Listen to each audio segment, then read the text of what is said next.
नमस्कार। Lucent plus workbook कार्यक्रम में आपका स्वागत है। आज है डे 43।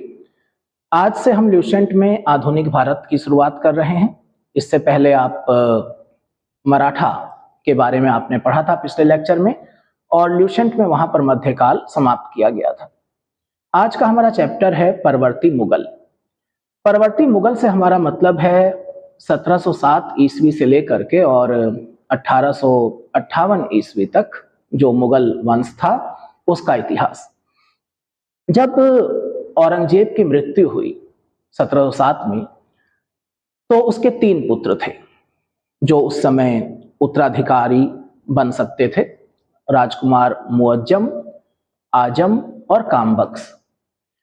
जैसा कि हम पहले पढ़ चुके हैं कि शहजादा अकबर जो कि औरंगजेब का एक अन्य पुत्र था, वो विद्रोही हो चुका था और निर्वासित था। तो ये 3 पुत्र थे और औरंगजेब के मन में ये भय था कि जो रक्तपात शाहजहां के पुत्रों के बीच में हुआ, जो औरंगजेब ने खुद किया दारा शिकोह, मुराद और शुजा के साथ, वही कार्य उसके पुत्र ना करें।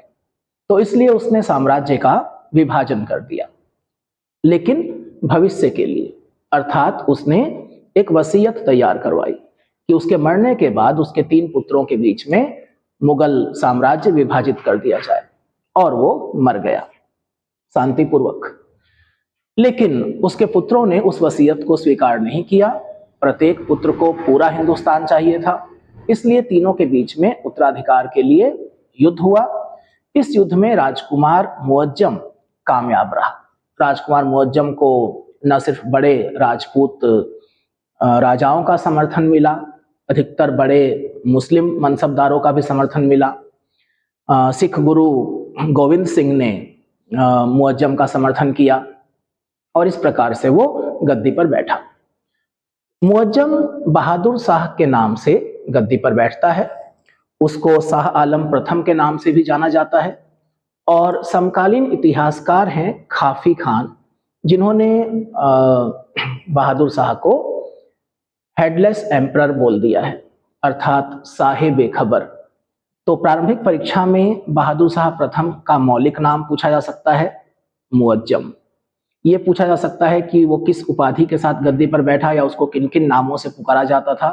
तो बहादुर शाह प्रथम, शाह आलम प्रथम, या फिर खाफी खान ने उसको क्या कह के पुकारा है? शाहे बेखबर, हेडलेस एम्परर। बहादुर शाह का जो समय है 1707 से 1712, आपको क्या करना है कि सभी मुगल शासकों को एक क्रम में याद कर लेना है, और जहां पर आप मुगल शासकों को एक क्रम में लिखें, वहां पर आप 4 जानकारियां लिखें।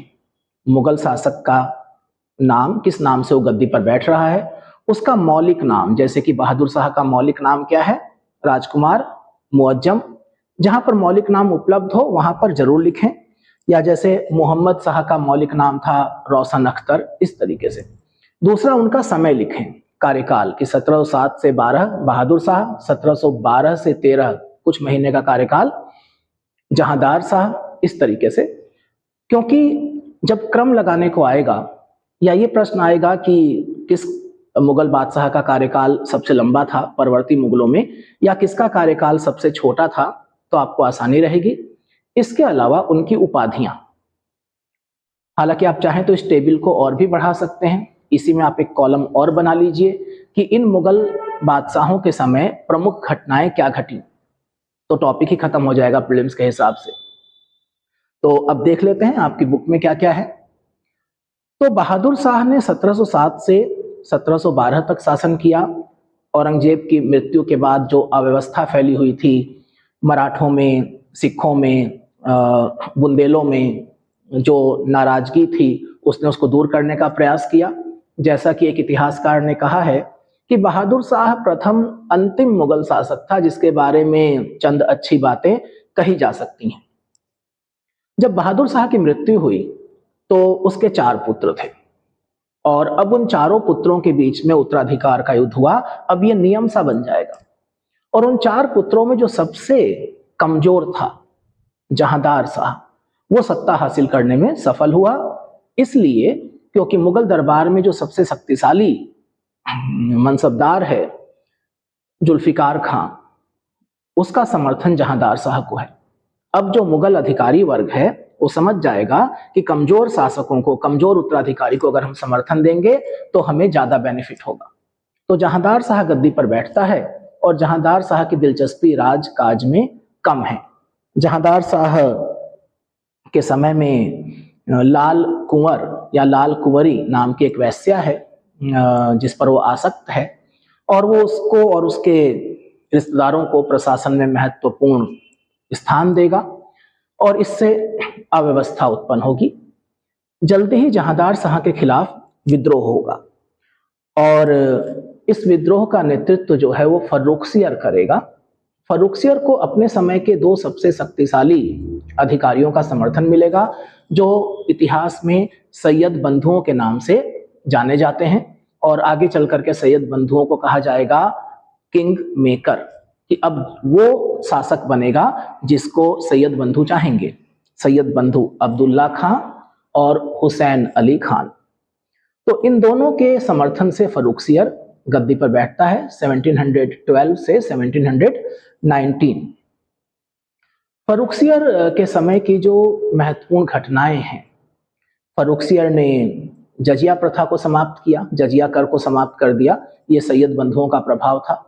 फर्रुखसियर के समय में मराठों के साथ संबंध ठीक रहे, हालांकि वो ज्यादा संबंध सैयद बंधुओं के ठीक थे ना कि फर्रुखसियर के, और फर्रुखसियर को आगे चल करके इसकी कीमत चुकानी होगी। दो बहुत महत्वपूर्ण घटनाएं जो फर्रुखसियर के समय की हैं, एक तो बंदा बहादुर, गुरु गोविंद सिंह की मृत्यु के बाद सिखों का राजनीतिक नेतृत्व, गुरु परंपरा तो समाप्त कर दी गई लेकिन राजनीतिक नेतृत्व आया बंदा बहादुर के हाथों में, और बंदा बहादुर को दिल्ली में फांसी दी गई फर्रुखसियर के समय में। दूसरी महत्वपूर्ण घटना है ईस्ट इंडिया कंपनी को एक रॉयल फरमान, एक शाही फरमान जो कि 1717 में इशू किया गया था फर्रुखसियर के द्वारा, जिसके द्वारा कंपनी को बंगाल में और सूरत में फ्री ट्रेड, मुक्त व्यापार करने की छूट मिली।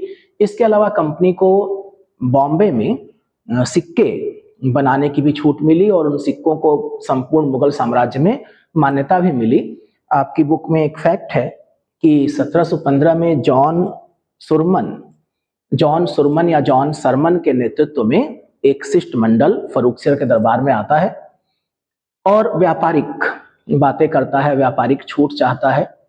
उस शिष्टमंडल में एक डॉक्टर है हैमिल्टन, और उसको पता चलता है कि फर्रुखसियर एक बीमारी से ग्रसित है और हैमिल्टन सर्जन है, वो फर्रुखसियर का इलाज करता है।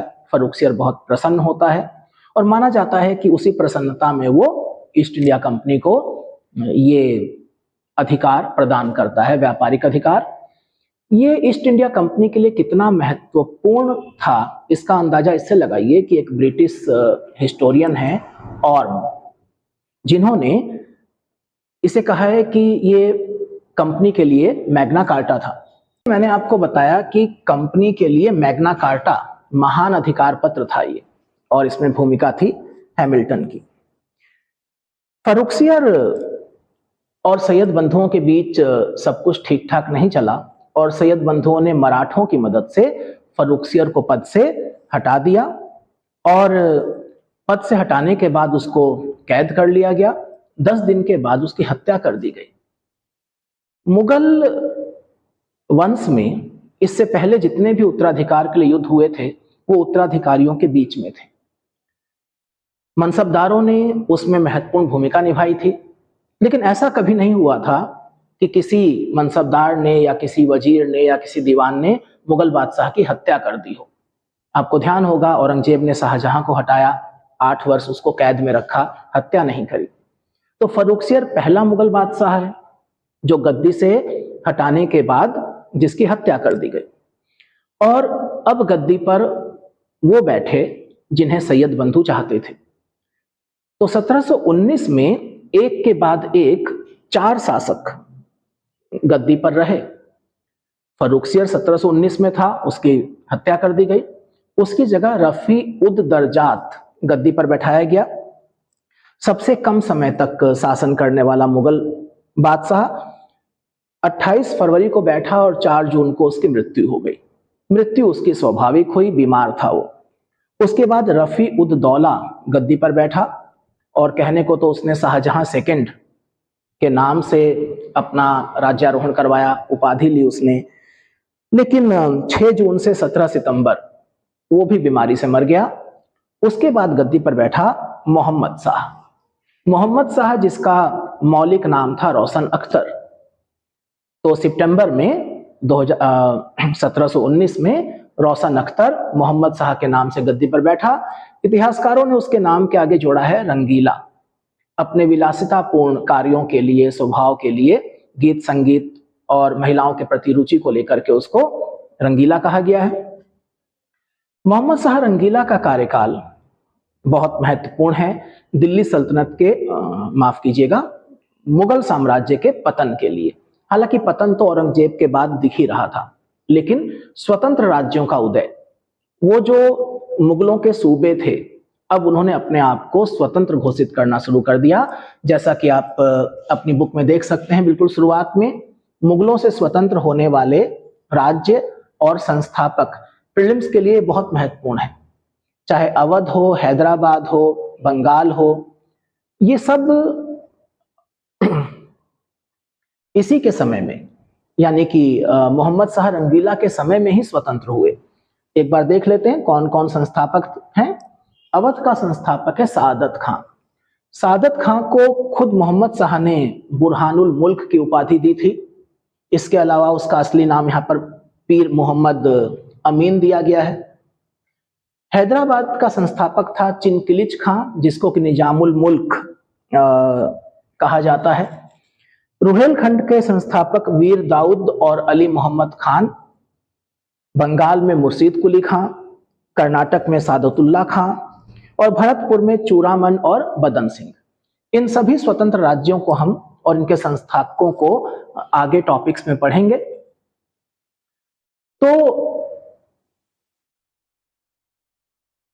मोहम्मद शाह के समय में मुगल जो सत्ता थी वो बिखर गई।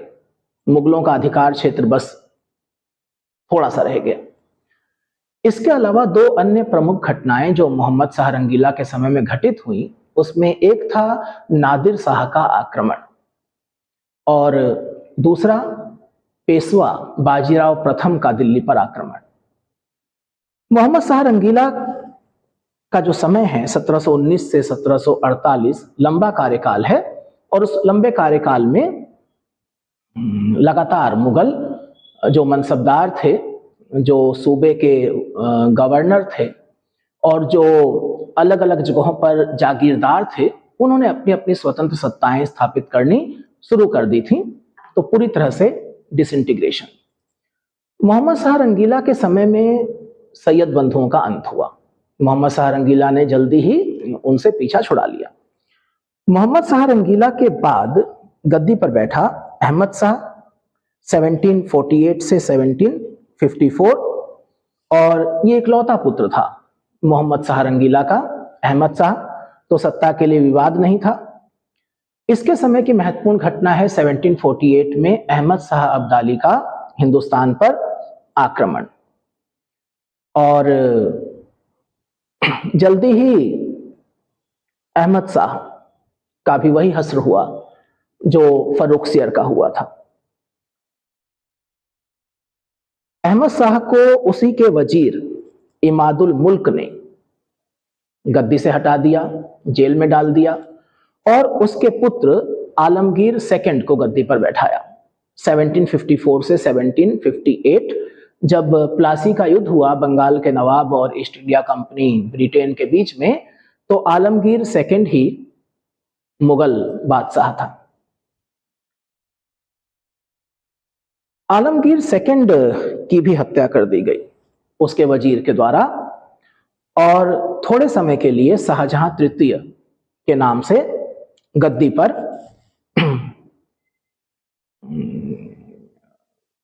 एक उत्तराधिकारी आया।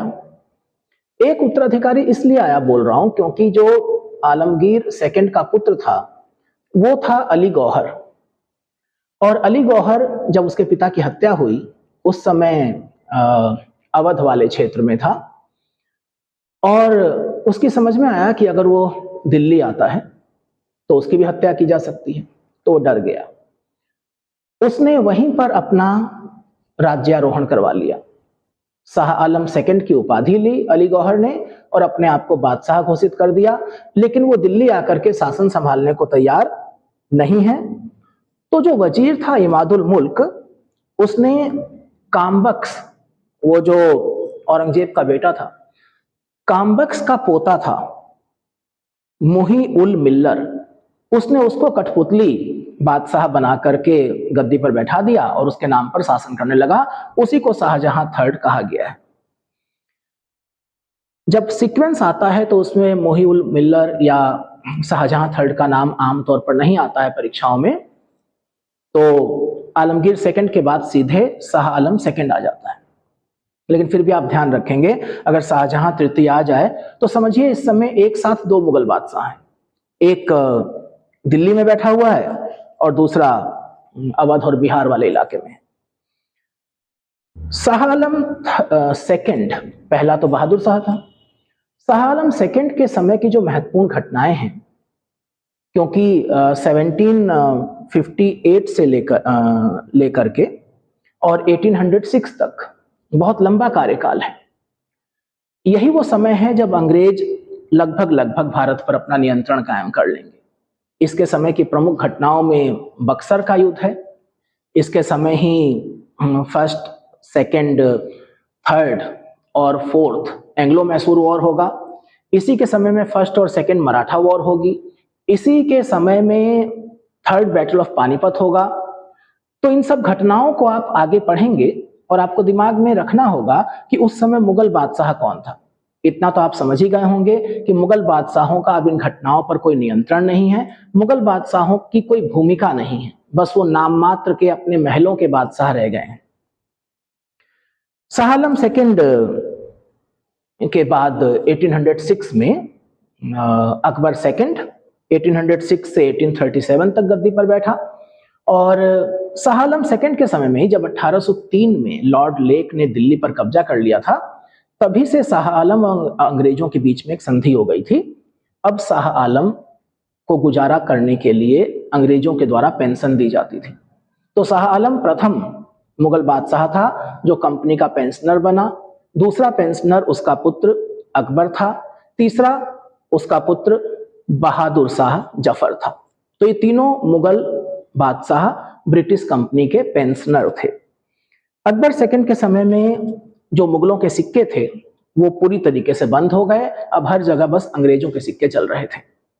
और आप जानते हैं राजा राम मोहन राय के साथ अकबर सेकंड का नाम जुड़ा हुआ है, क्योंकि राम मोहन राय को राजा की उपाधि अकबर सेकंड ने ही प्रदान करी थी।